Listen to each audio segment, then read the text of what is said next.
Welcome to the slop farm. Enjoy the video. You're going to begin by confirming the essentials and taking immediate action. First, check iOS or Mac OS updates and update FaceTime. Once done, restart the device to clear transient bugs. Make sure FaceTime has screen recording and microphone permissions in settings so sharing isn't blocked. Close any apps that could be using the camera or screen capture at the same time, and switch to a stable Wi-Fi or hotspot connection so bandwidth won't create a black screen during sharing. Once that's handled, you'll run deeper checks on permissions and the app state.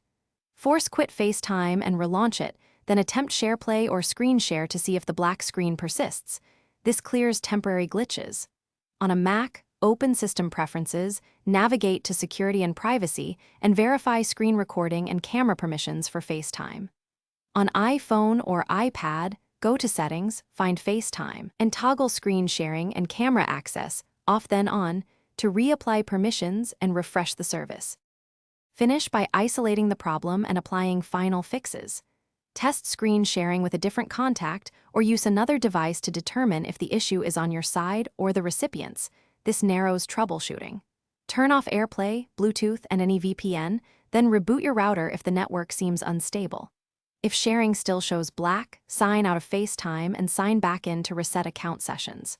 Troubleshooting tip: if re-authenticating fails, create a short screen recording locally to verify the capture path before blaming FaceTime. Thanks for watching.